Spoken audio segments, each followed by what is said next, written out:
Deputado federal Nicolas Ferreira, do PL de Minas Gerais, aqui na Câmara dos Deputados, dia de votação e decisão para a troca das presidências, tanto do Senado quanto da Câmara dos Deputados. A eleição no Senado já aconteceu, foi eleito Davi Alcolumbre e Hugo Mota também foi eleito na Câmara dos Deputados, tudo como previsto. Qual que é a sua avaliação desse cenário? Como é que está a relação da oposição com essas duas peças importantes? Olha, naturalmente eu votaria no Marcel Van Hatten, um amigo, uma pessoa que tem defendido causas seríssimas aqui no Brasil, porém, acreditando no acordo que o Bolsonaro fez juntamente com o Hugo Mota, que é do Republicanos, e confesso que não sei todos os trâmites desse acordo. Eu espero que seja de fato aí o melhor para o Brasil, visto que algumas pautas como anistia, como defesa das prerrogativas dos deputados, espero que seja no bolo dessa negociação, para que a gente de fato consiga avançar aqui na casa a respeito desses temas. Deputado, eu conversei agora há pouco com a deputada Dandara, que é do PT, também de Minas Gerais. Ela disse que na reunião que eles tiveram com o presidente Lula, ontem à noite no jantar, Lula disse que não é para ser estilo paz e amor com os considerados extremistas. Qual que deve ser a relação entre base do Lula e oposição aqui no Congresso Nacional? É engraçado, né? Ele prega pacificação e fala que não tem que ter... Qual que foi a palavra que ele usou? Não tem que ter moderação, né, com os extremistas, né? Para ele todo mundo é extremista, né? Todo mundo que discorda do PT se torna um extremista ou divulgador de fake news, né? Eles não suportam a verdade. Eu não tenho problema nenhum. Eu nunca fugi de debate, nunca fugi de atrito. Pelo contrário, quanto mais torcida contra, acredito que a gente joga melhor. E até mesmo porque a verdade ela prevalece sempre. No caso, por exemplo, aí do vídeo do Pix, que ultrapassou as barreiras aí de Estado, de nação, de 325 milhões de visualizações, mostrou bem claro que as pessoas estão insatisfeitas. Um dia depois, né, no 16 de janeiro, mostrou uma queda gigantesca da aprovação do Lula, porque as pessoas estão atentas, as pessoas não estão mais caindo nessa enganação que é prometer picanha e nunca entregar, que é prometer isenção de imposto de renda e também nunca entregar, falar que vai ter sigilo e depois não vai ter. Pro Bolsonaro, tirou o dele, mas colocou no Lula, ou seja, é uma incoerência muito grande e as pessoas estão atentas a isso. O senhor acredita que vão conseguir levar adiante o projeto da anistia para aqueles do 8 de janeiro ou não? Como é que vai ser isso? Olha, eu espero que sim, tem que ter clima aqui na casa para isso, não dá somente para pautar e perder. Eu vejo que quando as pessoas sensibilizarem com as histórias, com o que está acontecendo, elas vão entender que não se trata de passar pano na cabeça de criminoso, até mesmo porque eu nunca vou fazer isso. Para mim tem que ser punido, só que tem que ter proporcionalidade. A esquerda já cansou de fazer baderna aqui nesse Congresso, inclusive até em outros locais, como a Avenida Paulista, os Black Blocs, e nunca tomaram penas como estão tomando agora. A gente está vendo aqui no Brasil traficantes serem soltos, estamos vendo aí políticos que estavam presos e não tem ninguém agora mais preso, como por exemplo o pessoal da Lava Jato, que desviou bilhões de estatais, e a gente percebe claramente de que essas pessoas estão tomando essa pena desproporcional, coisa que nem estuprador, que homicida toma no Brasil. Por quê? Porque eles estavam de verde e amarelo e obviamente são da direita.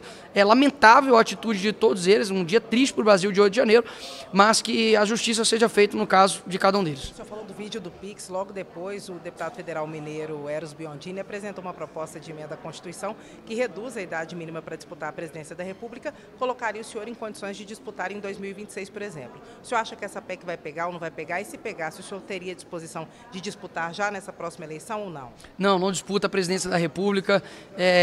Isso fica a cargo, obviamente, de pessoas muito mais experientes, pessoas que já passaram por uma vida pública de longa data, como, por exemplo, o presidente Bolsonaro. O que, de fato, me atrai nessa proposta é para o Senado, que reduz para 30 anos. Vejo que o Senado está sendo, infelizmente, um fiel da balança leve com relação aos atritos que o STF tem gerado no nosso país, um desbalanço da democracia.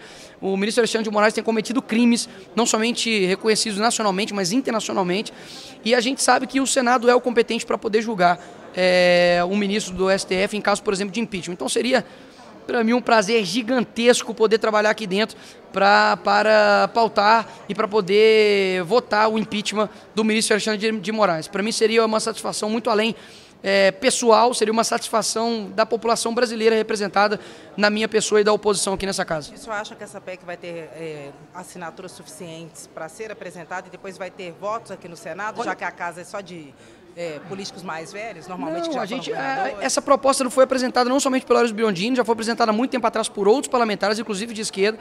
Eu vejo que para ser governador de um estado você precisa de 30 anos. e você não pode, com 30 anos, estar aqui no Senado representando o seu estado. Então eu acho, assim, no mínimo incoerente no sentido legislativo e político. Eu vejo que é possível sim, até mesmo porque precisam de 171 assinaturas. A gente já está coletando, como é o Eros que está coletando, não sei a quantidade exata, mas atualizo aí futuramente. E vamos trabalhar para que a gente consiga chegar até aqui.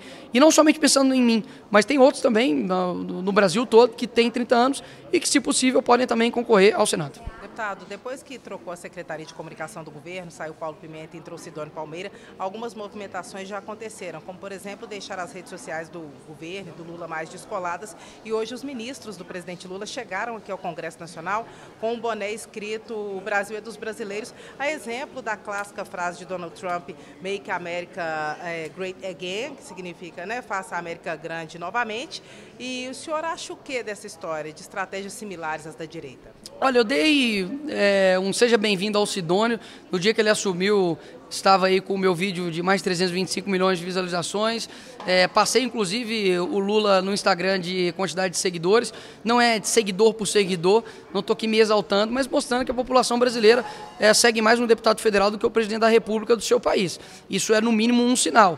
Ele é uma pessoa que claramente está desconexa da realidade, né? Fazer um boné com a mesma característica de identidade visual do Donald Trump para poder defender a esquerda, o Sidônio é meu parceiro agora, eu quero que ele continue. Não demitam o Sidônio, ele tem que continuar no governo Lula, juntamente com a Janja, a Janja é a nossa camisa 10. Ele é o nosso capitão, camisa 9. São os jogadores mais que especiais nesse governo Lula. Continuem, porque está dando muito certo. Confia.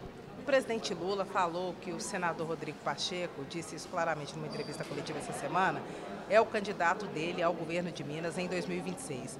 Como é que a oposição recebeu essa fala? Como é que o senhor recebe essa fala? O senhor acha que Pacheco é competitivo, não é? Eu acho que quem tem que receber essa notícia é o Pacheco. Ele diz que é um sonho antigo, é um sonho de todo político, enfim, de governar o seu estado. Eu vejo que ele decepcionou os mineiros. Não tem, de fato, envergadura moral para poder apontar o dedo na cara de ninguém a respeito da defesa da democracia e dos anseios das pessoas, principalmente dos mineiros. Votamos nele para poder tirar a Dilma, mas prefiro a Dilma, pelo menos ali ia fazer a gente rir. E o Pacheco, de fato, não tem liberdade para poder andar em Belo Horizonte, em Minas Gerais. Vejo que, sim, ele é um cara extremamente competente em termos técnicos, de direito. Isso aí é inegável, não vou ser cego, injusto de reconhecer isso. Porém, a política não é feita somente de tecnicidade, mas é feita de diversas outras virtudes que eu acho que carecem nele. O que o senhor acha que vai ser prioritário o projeto que vai gerar polêmica nesse primeiro semestre? O Lula deve enviar isenção para trabalhadores que ganham até 5 mil salários mínimos, aumentando a faixa de isenção do imposto de renda. Tem o projeto da escala 6x1, tem a anistia, que é muito defendida pela base do ex-presidente Jair Bolsonaro. O que o senhor acha que vai pegar fogo aqui no primeiro semestre? Olha, existem algumas pautas, essas que você citou são as principais, eu acredito, né? A questão da escala 6x1, a questão da anistia, a questão da isenção, quem ganha até 5 salários mínimos, enfim.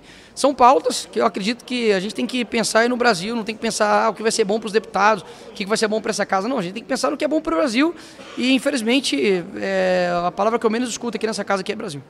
O senhor presidiu a Comissão de Educação agora no último ano. Nesse ano, em qual posição o senhor deve jogar aqui na Câmara dos Deputados? Olha, eu acredito que eu vou ficar como titular na CCJ, trabalhar em relatorias, discutir projetos e ser relator, também ter um trabalho, digamos, mais propositivo em termos de legislatura e também focar também na parte, obviamente, de entregas agora de emendas, né? Que agora é o momento das entregas de emendas, rodar Minas Gerais, mostrar o trabalho que a gente está fazendo, que demandou tempo, né? Assim como tudo na vida, você planta, depois você colhe e, enfim, continuar trabalhando e nada vence o trabalho. O senhor acredita na reversão da inelegibilidade do ex-presidente Jair Bolsonaro? E o senhor acha que o crescimento do senhor nacionalmente, em algum momento, pode incomodar o clã Bolsonaro ou não tem nada disso?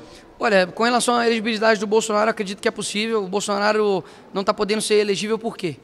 Porque ele foi achado dinheiro na cueca dele, porque ele, enfim, fez mensalão, ele desviou emenda parlamentar, não. Porque ele fez uma reunião com o embaixador. Quanto abuso de poder político fazer reunião com o embaixador. Então, eu vejo que é possível sim, o TSE vai ter uma nova configuração com novos presidentes, que é o Cássio e o André Mendonça, acho que é possível. E com relação a ciúme, inveja de clã Bolsonaro, eu acho que isso aí é simplesmente atrito que a mídia quer criar, ter um bom relacionamento com o presidente Bolsonaro. E a gente, mais uma vez, continua fazendo o nosso trabalho e, enfim, é nisso que eu estou focado.